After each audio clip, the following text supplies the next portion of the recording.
News डॉटचं एकच धोरण, सर्वसामान्यांच्या हिताचं संरक्षण। मित्रांनो, ह्या आमच्या ब्रीद वाक्याला अवसरूनच आजची बातमी आहे विश्रांतवाडी शांतीनगर परिसरातल्या या भव्य बांधलेल्या टाकीची। इथल्या स्थानिक नागरिकांचा आरोप आहे की या टाकीचं काम तब्बल 5 वर्षापासून चालू आहे, तरीही ह्या टाकीचं काम अजून पूर्ण झालेलं नाहीये, ज्याच्यामुळे त्यांना पाण्याची कमतरता जाणवते। आपल्या बरोबर काही स्थानिक नागरिक आहेत, आपण त्यांच्याशी बातचीत करून जाणून घेऊयात काय आरोप आहेत त्यांचे। काकू, तुम्ही इथले स्थानिक नागरिक आहात? हो। काय ह्या टाकीचा काय प्रॉब्लेम आहे? किती वर्ष झाले ह्याचं बांधकाम चालू आहे? 5 वर्ष झाले या टाकीचं काम चालू आहे। आमच्याकडे काही पाणी येत नाही, मोटर लावलं तरच पाणी येतं आम्हाला, बिगर मोटरचं पाणी नाही अजिबात येत। पाणी रेग्युलर येतो? हा, पाणी रेग्युलर येतं। मध्ये मध्ये गुरुवारचं पाणी बंद होतं, पण आता रेग्युलर येतं। पण 3 वाजता आलं, 3:30 पर्यंत येतं, 6-6:30 तर जातं पाणी। आम्हालाच पाणी, कारण का आमची पुढची लाईन असल्यामुळे आम्हाला काही जास्ती पाणी येत नाही। हो, पाणी आलं तरच आम्हाला माहित पडणार ना। आता ज्या टाकीचं पाणी होतं ते आम्हाला चालू, मध्यंतर व्यवस्थित होतं, पण आता कमी कमी पाणी आम्हाला होत चाललेलं आहे।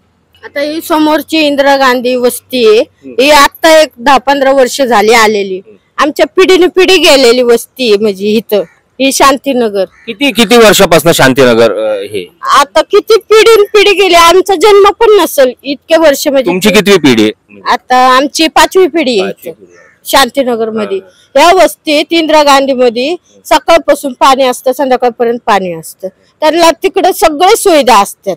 आमच्या इकडे सुविधा नाही, कोण लक्ष देत नाही, कोणच दक्षता घेत नाही।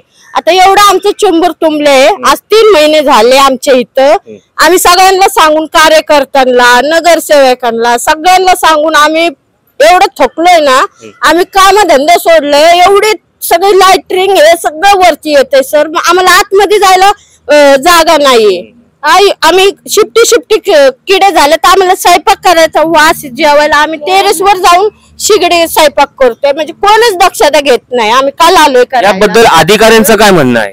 कोणच दक्षता घेत नाहीये, फक्त हे सचिन भोसले भाऊनी आम्हाला सहकार्य करायला लागले। अधिकारी म्हणा, लोकप्रतिनिधी म्हणा, का दुर्लक्ष करत आहात तुमच्या वस्तीकडे?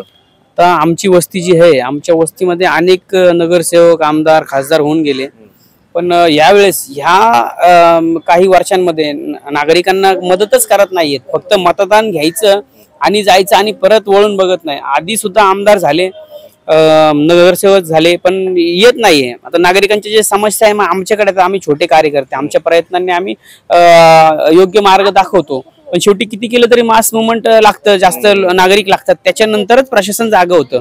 या पाण्याची टाकीची काय कहाणी आहे? या टाकीचं असं आहे की गेली 7 ते 8 वर्ष टाकीचं काम चालू झालेलं आहे, आणि प्रत्येक वेळेस पालिकेकडून हे टाकीवाले, कंपनीवाले बजेट वाढून घेतात।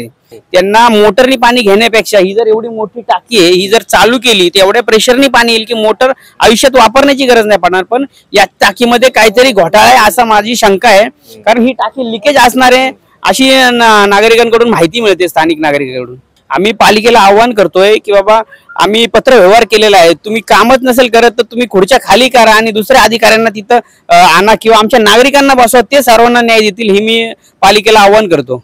महानगरपालिकेच्या अधिकाऱ्यांना जर काय काम होत नसेल तर त्यांनी खुर्च्या खाली करा व नागरिकांना त्यांची जागा द्या, ते स्वतःचं काम स्वतः करून घेतील, अशी काहीशी भावना आपल्याशी बोलताना शांतीनगर मधल्या स्थानिक नागरिकांनी व्यक्त केलेली आहे। आता आपण बघूयात, ही जी पाण्याची टाकी आहे